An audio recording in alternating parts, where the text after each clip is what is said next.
It is messy.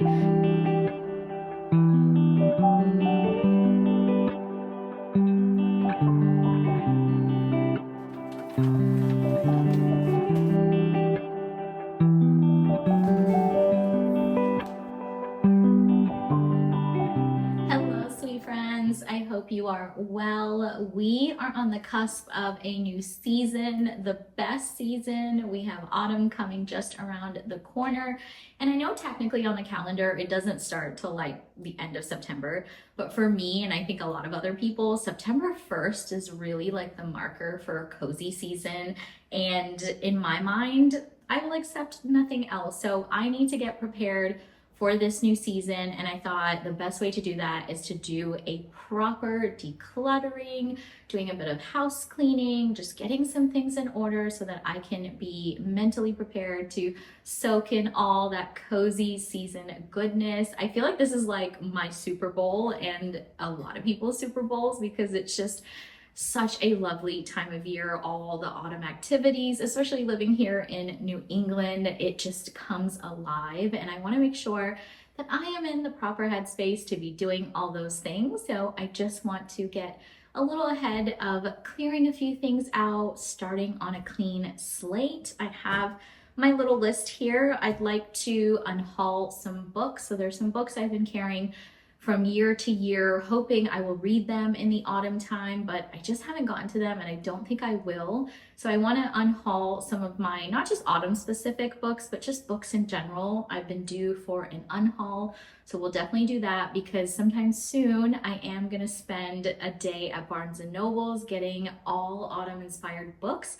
So before I do that, I need to make some space on my shelves and in my mind and just like be ready to go to the bookstore with, a lot of new books in mind. So I want to unhaul some books. I also want to finally get to cleaning this cozy hobby closet. We have not ventured in there. I've just been putting stuff in. Nothing's been coming out. It's been like a one-way street. So definitely need to clear some things out of there because there's so many cozy new hobbies that I want to try this autumn, some different painting and different crafts and all sorts of things. And again, just need to make some space and clear out some of the things that are in there that I'm no longer using or just not organized or kind of just thrown in there. So definitely want to clean and organize the hobby closet. And then I want to clean out some of these desk drawers. So as you've been seeing on my channel, I've been doing a lot of annotating recently, have really been enjoying these live annotation sessions, and I definitely want to dive deep into annotating some great autumn books. But these drawers and all my stationery and my supplies and the acrylics drawers over here, they're all kind of a mess. And I need to get those cleaned out because I'm also going to be making a video soon about annotation supplies 101, everything you need to know about what you need and don't need and all that good stuff. And I got some new items recently. So before we do the fun stuff, definitely need to clean these out as well. So we'll do that. Need to throw away some old boxes from some packages I've gotten recently. I can show you a quick little haul of a few things I've gotten. And then I thought we could do a few fun things as well. That's kind of like house cleaning. I thought we could make a autumn inspired mood board. That's always so much fun to do, to just kind of get you in the spirit of everything that is to come and things to look forward to. So thought we could make a mood board. And then lastly, I also want to do a bit of journal and calendar planning. I've been getting back into like bullet journaling, so maybe we can have a quick fun moment to set up a journal spread and some monthly and weekly spreads. So a lot to get done, but all very, very exciting things. I'm so glad you're here spending a little bit of time with me, just preparing and organizing for autumn to come. Oh, and really quickly, PS, I forgot to mention, if you watch my vlogs, you probably noticed that I am now back on this side of the room. I did end up moving my desk back over here. It just makes a lot more sense. I like having this space over here, and it was really tricky to get into that closet with my desk over there. But very soon, I also am going to be making some more updates to this dream home library. So we will do that in a separate video, finish the wallpaper, do all the things. But just in case if you're wondering why I'm now back on this side of the room, I just last night could not take it anymore. And I had to just bring the desk back over here. I feel way, way better. But I'm glad we gave it a shot and saw what it would be like on that side and tested it out for a few weeks. But I think I'm much cozier over here.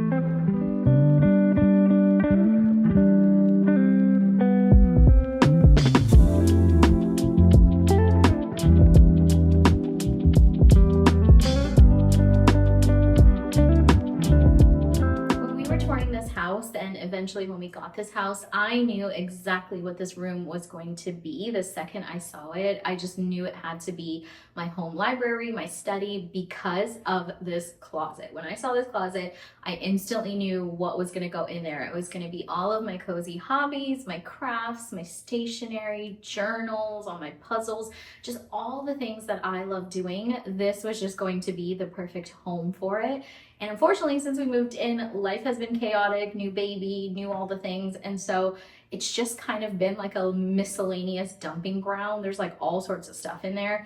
So it just needs like a proper cleaning and organizing. I don't know if today I will get to getting it exactly like I want it, but I think taking a first stab at it is the right way to go, especially before a new season. Like I said, just getting some stuff out of there, some old stuff, decluttering a lot of gunk that might be in there that's just kind of been thrown in randomly. So let's take a look and see what we can clear out and organize.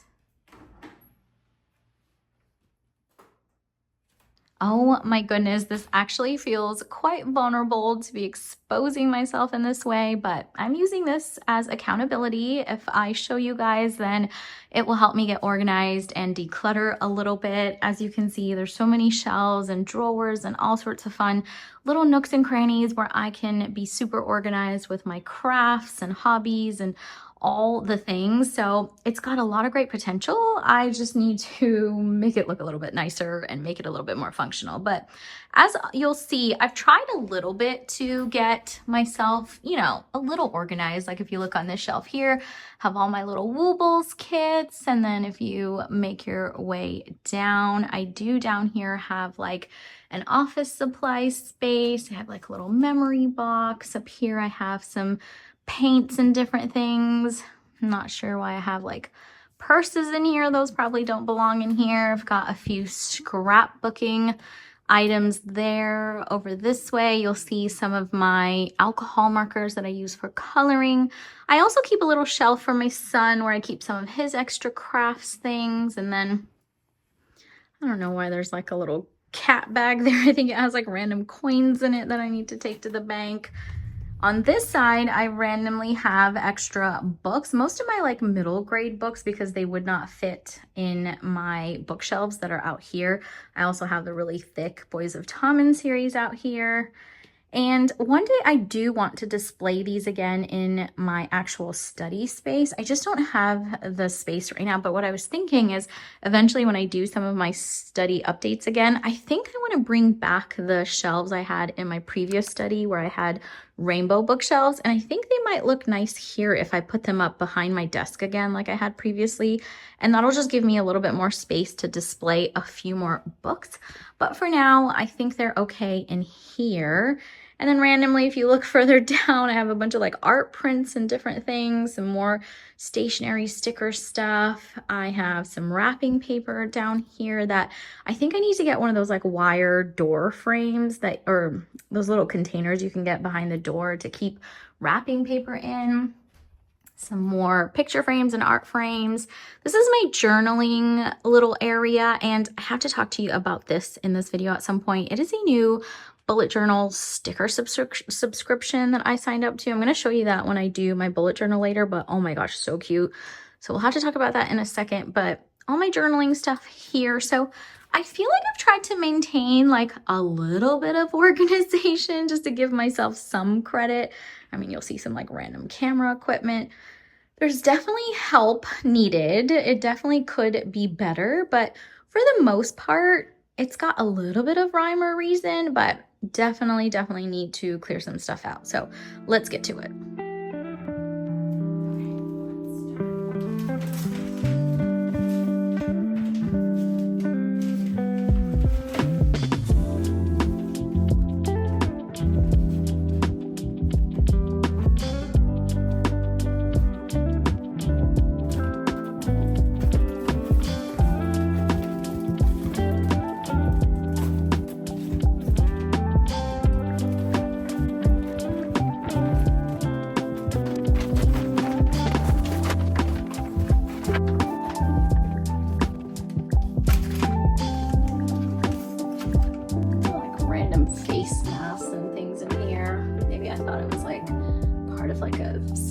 Evening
am thoroughly exhausted and sweaty, but so pleased because I feel 10 pounds lighter. This space is so much better than what it was. Let me show you a closer view. I mean, you remember how we began, and now look at it. Oh my goodness, there's space on the floor. I feel like I've cleared out a lot of things. A lot of things make more sense. So here's what we have, and I tried to give it some rhyme or reason. I made this side, this right side, more functional. So over here we have like office supplies, camera equipment, party stuff, gift giving stuff, random other functional things. So this side is purely functional, and as you can see, a lot more space opened up because I was able to consolidate and then also throw things out. And then this side is the fun side. So because the books were already here, I didn't really want to move them. So I was like, okay, this side will be the fun hobby craft section. So up here, got all my journals. That will be fun to fill out. Here are all the books for now. Until I move them, this is where they will continue to live. I think they actually kind of look nice there. Add a little color to this closet. And then over here, I moved all of my different hobbies. So we're going to have puzzles up there. There's some more around the house I need to go find and just put them all here, but those are puzzles. All my woobles, I have some acrylic paints and things, acrylic paint markers, sticker book, lettering book, woobles kits. This is all my coloring stuff. So all of the alcohol markers, my coloring books, pattern books, all that kind of stuff when I want that. Then I left a space for the kids and some of their crafts. As they get older, they're probably going to have more. So that's when some of these like empty shelves will come in handy. But for now, that's what they have.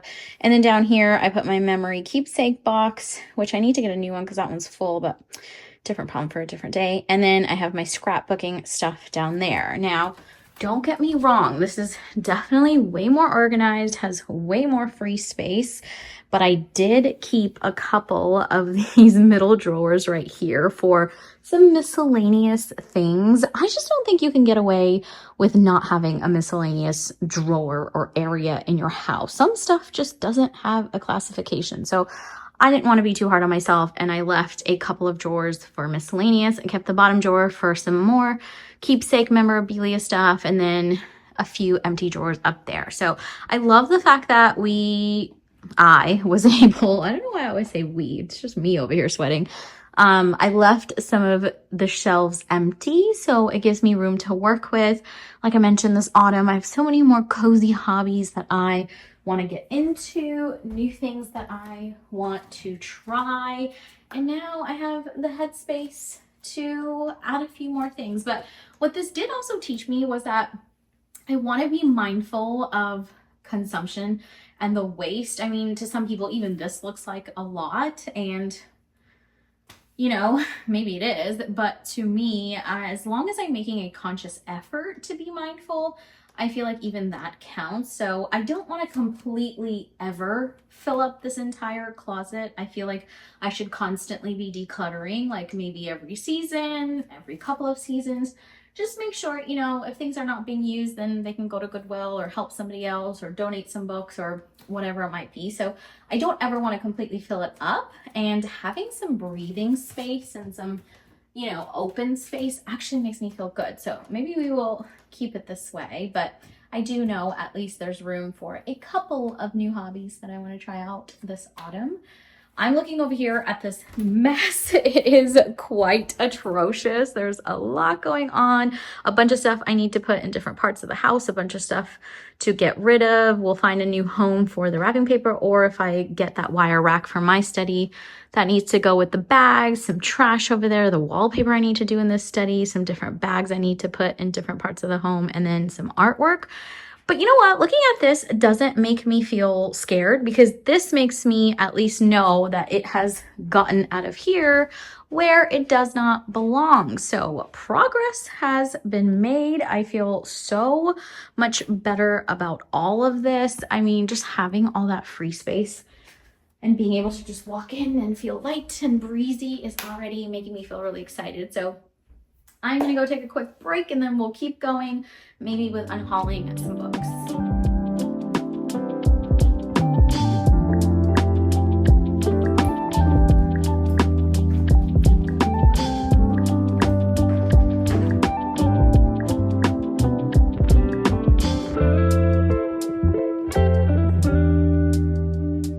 When it comes to unhauling books, I feel like these two bottom shelves are the ones that need the most help, because the ones at the top up here, I recently just went through those and I think they're okay for the most part. We'll take a look in a second and see if there's anything that needs to come out, maybe like one or two, but for the most part, this is where I need some help because these are at the bottom. I kind of just like chuck stuff down here and then forget about it. So this is definitely the place that needs the most help. So let's take a closer look and see what I can get rid of or donate. So let's see what we have. I have a lot of my nonfiction here. I think for the most part, these nonfictions are okay. I don't really want to get rid of any. This one actually might go. This is The Mastery of Love. I think this was gifted to me a long time ago and I've never really connected to it. So I think we may have to let that one go. Can help someone else. This Book of the Zodiac, I'm not really like that into zodiac things. I think sometimes it's like interesting to read something about yourself or, you know, someone else that you know, but for the most part, it's like not something I really reach for. So yeah, I need to just let it go. Let's be a little bit more ruthless today. So that one is gone. I still need to read Attached. I started and then never finished. Some poems, Letters to the Starseed. Oh my gosh, this was so amazing. If you have not read this, and if you've been through some traumatic experiences in your life, or, you know, some really hard breakups, or just like starting new chapters, ending other chapters, this one is really good for that. And I love the back. It says, "You are not broken, you are becoming." I'm definitely keeping that. We have lessons in chemistry. When we go to the bookstore, I definitely want to get the next books in this series. So cozy. Definitely very autumn vibes just because of like that coffee shop setting. So I definitely think I want to grab the next books in that series. So we'll definitely keep that. Everyone's an Alien When You're an Alien. Some Sally Rooney. I read Normal People and I hate to say it, I'm one of the people that fall into the side of like, I don't get it. I love character-driven books. I'm all about a character-driven book, but for some reason with hers, we're not made for each other. I don't know. And that's okay. I don't want to apologize for it. I mean, you like what you like. And for people who enjoy her, like, I love that they enjoy her. And there's an author that speaks to them about the type of character-centric books they like, but just not for me. But what I was going to say is, I do want to give another book a chance. I never like to write off an author just because of one book. I do want to give her another chance. So I do have Beautiful World, Where Are You? I am going to give that a try. I have a bunch of holiday type of romances, so let's organize these. That I may reach for this holiday season. By holidays, I mean Christmas holidays, not like Thanksgiving or anything. So I think I will keep these around for one more Christmas season and give them a chance. And if not, then maybe we can unhaul it next year. Him and Us. This looks like such a cute duology. Actually, I think it's a trilogy. There's like a next book after this, I think. And they look really cute. A hockey romance. Haven't gotten to them yet. I'll give them another chance. I'll keep them. The Air He Breathes. I love that title, actually. It's really quite good. This was really sad. It like really definitely got me in my heartstrings. I don't think I'll be reading this again. I want to keep this. This is a series. This is the first book of 4 books, I think. And I haven't quite made up my mind if I want to keep going. I just like really don't feel like being sad sometimes, you know? And so sometimes books will put me off or series will put me off, not because they're bad or because I didn't enjoy the story, but just because they're very emotional and very sad. And I just don't know if I want to put myself through that. So maybe I'll hang on to it for a little bit longer because I think I have a friend who would really enjoy it. So maybe I'll keep that for a little bit longer. Okay, these books I might have to part with. So Elizabeth Adler, she's not an author I hear a lot about, but she wrote these books And they're kind of a mix of like, they have a little bit of romance, a little bit of intrigue and mystery. There's always like some sort of murder that's happened, but I just don't know how to classify it. I don't think it's like women's fiction. I don't think it's mystery. I don't think it's thrill. I mean, I guess it could be a thriller, but it doesn't quite meet the format of a thriller. I mean, they were a lot of fun to read. So we have like Sailing to Capri, Meet Me in Venice, and then one of those Malibu nights. So they always have like really great locations and they're a fun time, but honestly, I don't think I will ever probably reach for these again ever in my life. I don't see myself even giving it to a friend. It's just like, I feel like this particular genre of book was like really popular maybe like 10 to 15 years ago. And I remember being in London at the time we lived there and just like scouring the bookshelves there for like other authors who wrote in this way. But yeah, I don't think it's where my headspace is anymore. So let's get rid of those. That will clear up quite a lot of space. This book I've heard a lot about, Sourdough, or Lois and Her Adventures in the Underground Market, but ever since it's been on my shelves, I think it's been like a couple of years, I've never had the desire to reach for it. And I think that's just one of the parts that come with having two separate hobbies, which is like buying books as a hobby and reading books as a separate hobby, if you've ever heard that someone say that. And I think this one was one of those things where I just got caught up in buying it rather than like actually having a ton of desire to read it. So I might drop that in a little free library. Bride, I definitely want to read that this autumn. Eat, Pray, Love is such a special book to me because of the time of my life and when I read it and all the things. So I will forever be keeping that. Keep some of these. Oh, here we go. Okay, the Summer I Turned Pretty series. I don't know what to do with these because listen, right now the show is on. It's in its final season. I have loved the show. I've loved watching it. I don't love everything that's happening in the show. I'm definitely Team Conrad for sure, and I have been from the very first minute, even before I even read the first book. And that's the other thing. I've only read the first book. I haven't read the other two. I read this on vacation at one point, and I just remember being like so bored and so unimpressed with the writing and just like how the book was written. I mean, I think it's written for a really, really young audience. In the show, I feel like they do a better job of not making it super young. It has a little bit more maturity to it in some ways, whereas the books read like super, super young. Like I would have loved to have read these when I was like, I don't know, 14. Like that would have been the dream, but I just could not get through the first book like fast enough. It was like dragging and I just did not like it. So I never got to the second two. The only thing is they're just so pretty to like have on your shelves, but I think I need to like start letting go of this whole idea of like keeping books just because they're pretty. And, you know, if I don't feel anything about them, and especially if I don't feel great about them, then I can't justify keeping them just because they're pretty. So we might have to let these go, and some teenage girl out there or guy can hopefully find some joy in getting these in the little free library. So I'll drop those in there. And then I have some here, Big Little Lies. Oh my goodness, I had a ton of Leanne Moriarty books as well. I don't think I have any more. I must have gotten rid of them in some other unhauls. But do you remember the big Leanne Moriarty like phase as well? And everybody was just reading all of her books. The series was so, so good. They did such a great job with taking the book and turning it into that little mini series. Loved it, loved it, loved it. So, so good.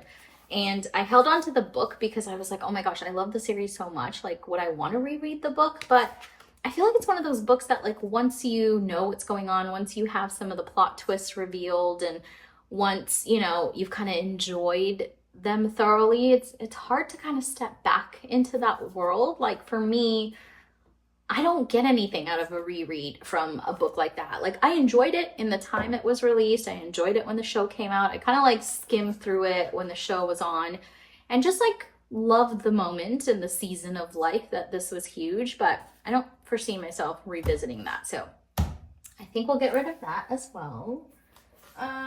Letters to Juliet. I think I might keep this. So this was like a random movie. I don't know if anybody out there ever watched this or remembers this, but I definitely went through my little phase of like loving these kinds of like rom-com-y kind of movies, and this was one of them. Amanda Seyfried, she really had her moment in the sun, didn't she? And she was just coming out with some really cute movies, and I remember at the time just like loving the whole concept of like these two that fell in love all those years ago and then lost touch and life took them in separate ways, and then you know they go on this adventure to find each other again, like the grandchildren. But yeah, am I gonna ever like reread this or flip through it or have any desire to flip through it? I don't think so.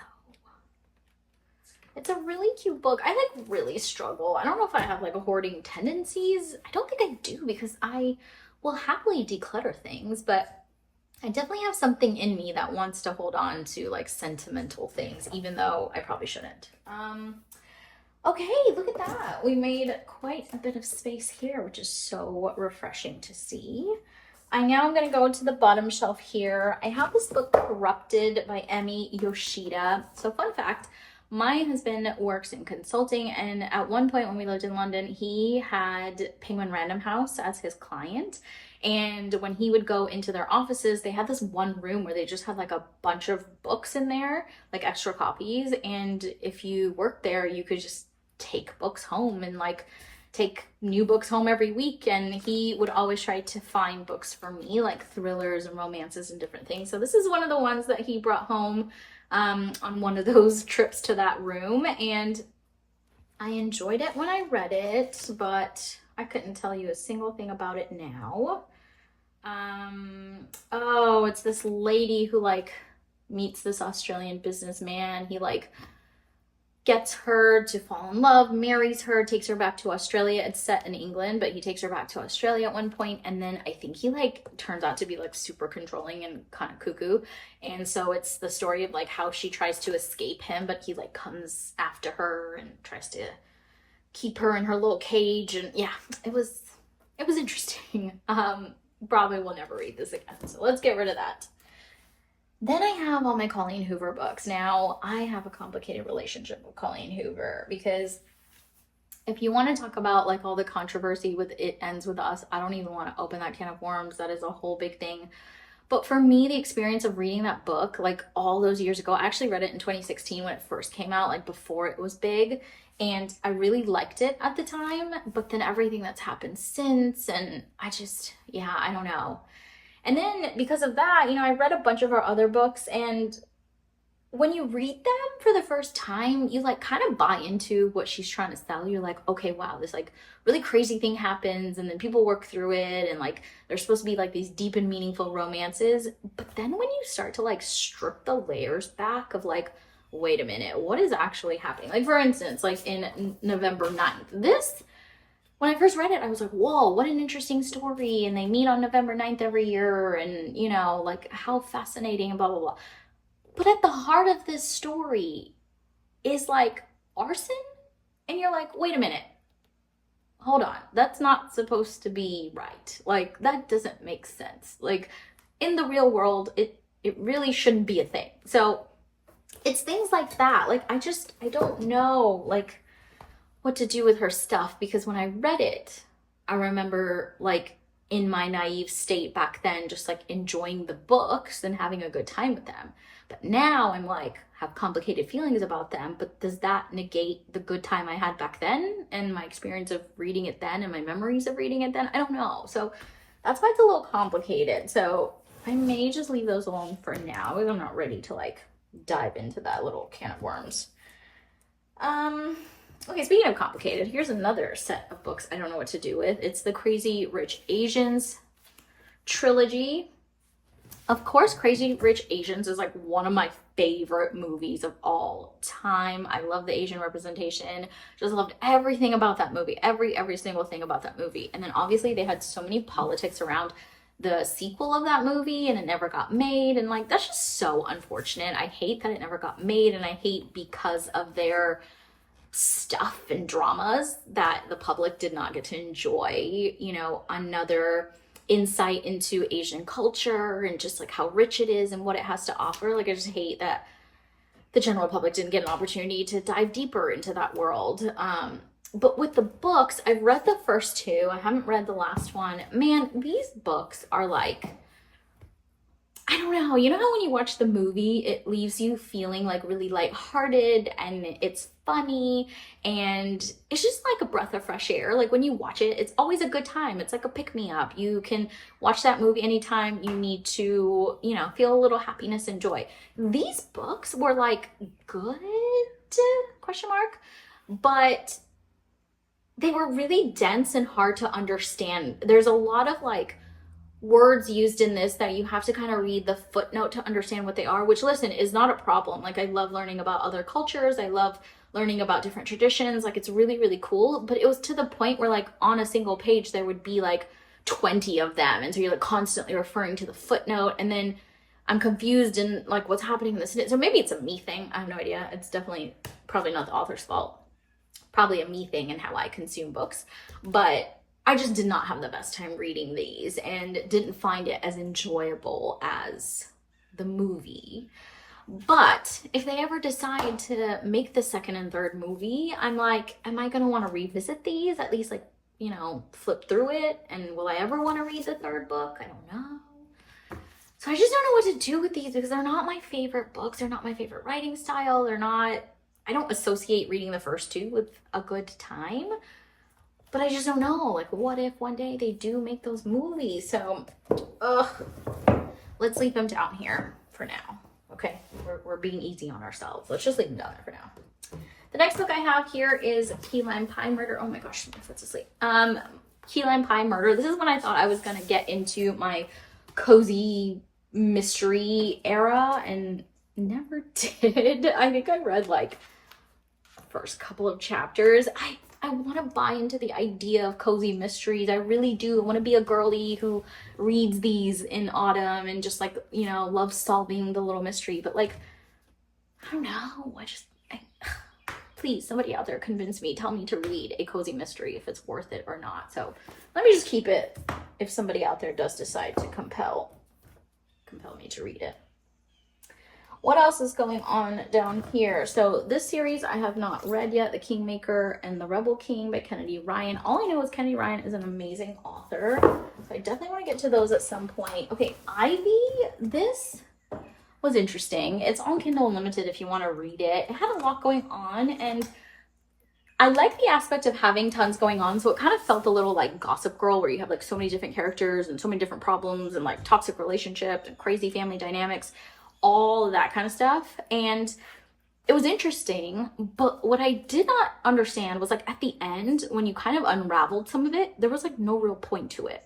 Like, I needed to make sense at some point. Like, you know what I mean? Like, you can't have chaos just for the sake of having chaos. I mean, I guess you could, but to me, it's like I always kind of need like things to wrap up in a nice bow, or not even a nice bow. I mean, listen, you could kill somebody off or, you know, break up or do whatever, but like it needs to make sense somehow. And for me, at the end, it kind of just like it just fell off. Like there was no real understanding of like why the people were the way that they were, or why the family dynamics were the way it was. So I just felt like the ending was a little bit strange. So I think I'm gonna get rid of this because I don't think I'll ever be reading that again. Then I went through this whole phase of Katharina Mora books, and it started with The Wrong Bride. Now, this one's like a little polarizing for people. She writes only, I think, for Kindle Unlimited, so she's not like traditionally published. But now I think she is, and this was a great time. I know people have mixed reviews about it, but I loved it. It is messy. It's a lot going on. She like falls in love with her sister's fiance, and then the sister doesn't show up to the wedding, so then she takes her place and then ends up marrying the guy. Like, it's messy. It's very, very messy, but I had a fantastic time. And so I ended up getting all the other books in that series, or the series that came before it, and had a good time. I mean, Katharina Mora definitely has a formula that works for her. She writes these like steamy, spicy romances. They're always like these big, high influence families that work in these big industries, and there's always some sort of conflict, and the families all intertwined. They have this cool grandmother in one of the series that kind of arranges marriages for her grandchildren. Like, they're interesting. She's got a formula that works for her. And if that formula works for you, then you will love her books, but it's very specific. So give it a try if you like steamy romances with a lot of family dynamics and high powered influenced individuals. But it is a little like samey, if you know what I mean. Like there's not that much different between one book to the next. Just the drama is a little bit more different and complicated, but it's pretty much the same thing. I'm gonna keep those for now because listen, I had a good time. This series by Dabney Perry. Oh my God, I have such a special place in my heart for this series, The Birthday List and Letters to Molly. So sweet. If you have not read these, it's small town. They are interconnected. I think you could read them as a standalone. You don't need to read one without the other, but would be good too. Such a good time with these. I love these. I'm gonna keep those. Then I have some of my dark romances, which I think I'm also going to keep. I don't read a lot of dark romances, but I have a small place in my heart for dark romances where I keep some of them, and I have the Olympus series, so it's like all these ones by Katie Robert. They're very spicy. And then I also have like the Disney retellings. These are, I feel like dark romance light, like dark romance adjacent. They're not super dark or anything, but I did have a good time with those, so I'm gonna keep those. Okay, my foot is killing me. It is asleep. I need to stand up. I think that was amazing, clearing off some space on these two shelves. I have a stack of probably like 12 to 15 books here, which is a great start. So we can look up here and see if there's anything else that needs to go, and then we can make our way over there as well and look at the fantasy and thriller books.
Yesterday was such a productive day. I'm so pleased I got through cleaning that hobby closet. I feel so much better when I walk in there now.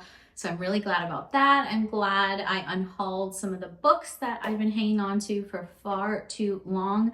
And last night I was gonna do a little bit more decluttering, but then I just felt so exhausted. So I just sat down and did a bit of journaling like you saw, just getting my August bullet journal all set up in this notebook I have. I'm so glad that that's all ready to go. I feel a little bit more organized with my lists and weekly spread. So that was nice to like declutter my mind. I'd been carrying it around until I had a chance to get it down on paper. So that was a really nice evening of just like sitting and being cozy and doing a bit of journaling, some quiet time.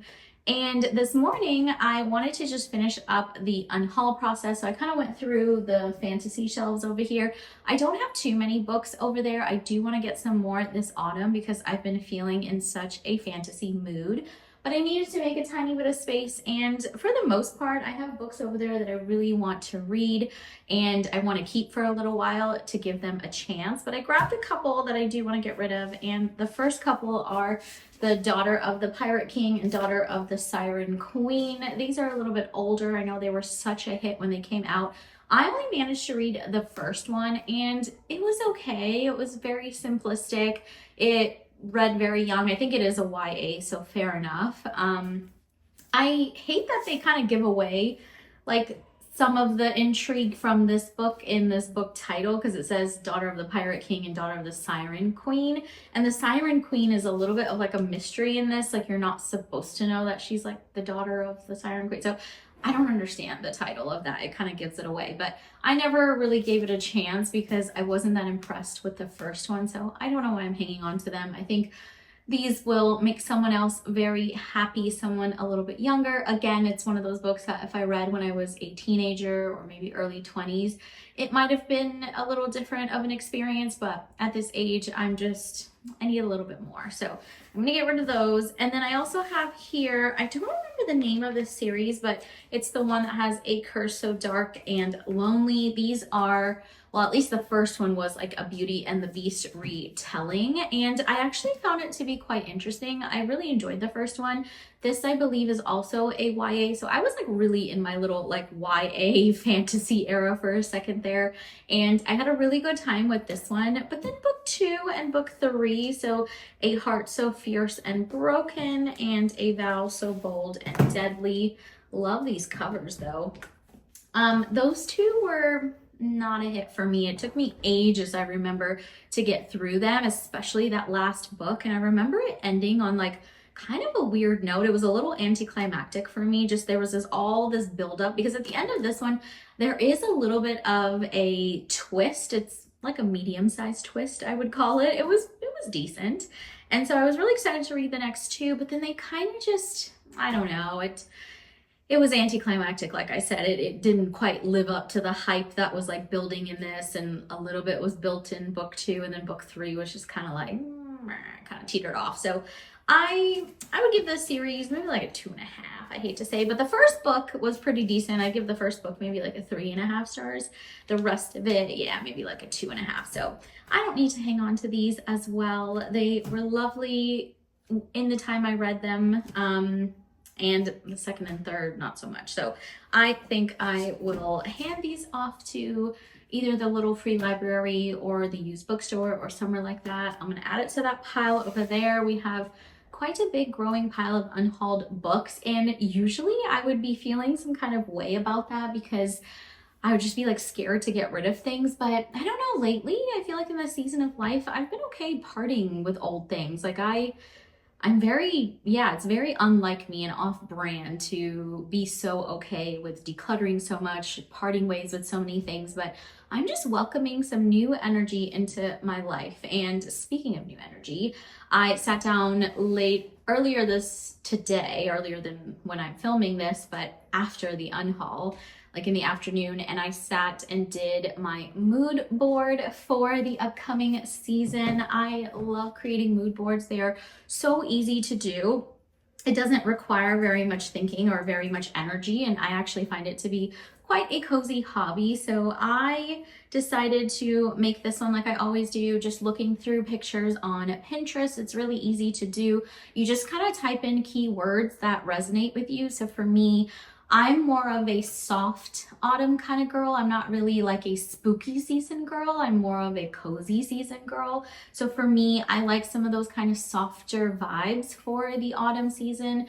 And to me, that's all about like coffees and pie and apple picking. And you'll see a couple of pictures from New England that I researched. So when I type in the keywords in the box, I'll just type in like New England cozy autumn aesthetic, or I'll put in, you know, sweater weather aesthetic or soft fall vibes, or, you know, just those kinds of keywords to like give me the types of imagery that I really connect with. And then I just pop it into a Canva template. There's so many out there. You can find one that fits your kind of personality and what you're going for.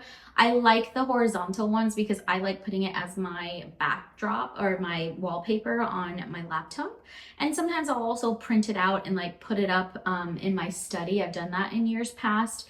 I don't know if I'll do that this year, but I just like it having it in that horizontal format. It's a lot more versatile. And so I just plopped it into that Canva template and just like move things around, added a few quotes. I love some of these words and quotes in here. Here is the final one I'll show you on screen here. And you'll notice that I am more, like I said, of a very soft aesthetic. I don't really like the spooky of it all, but more the cozy of this season. There's a quote at the top right that says, "A slower pace allows the heart to catch up with the soul." I love that sentiment for this season. And the other words kind of also are going with what I'm going for this year, which is like slow and soft joys and warmth. And here in the bottom right, it says hygge, which is the Danish word for all things cozy. They have like a whole mindset around cozy, so I love that. And then in the middle, it says homebody, which is a noun, a person who enjoys the warmth and simple pleasures of being at home. That is describing me to a T, not only in the season of life right now where I'm just kind of craving a little bit more solitude, but also the energy for this upcoming cooler weather and things. I love my little homebody thing. So I loved that little noun definition.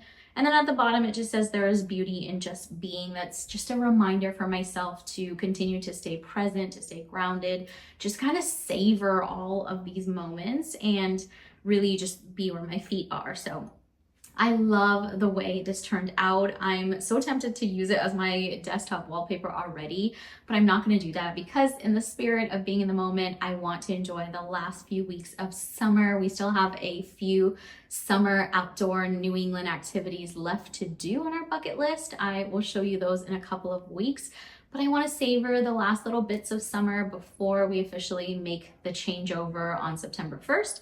Which is when I will put this mood board up on my wallpaper and then really make the transition to cozy season. So I would encourage you to do this cozy hobby of just like making your own mood board. It's a lot of fun and it gives me so much joy to even look at and gets me excited for the season that's upon us. So I really enjoyed doing that. I feel like we've had a really productive couple of days, gotten a lot done. I don't know if I have the energy to go through these desk drawers, and maybe it'll make more sense after I do my annotation supplies video to do a proper organization once I've unpacked all of my new supplies. So maybe after that video, we can get to organizing these drawers. So I'm just gonna leave them alone for now.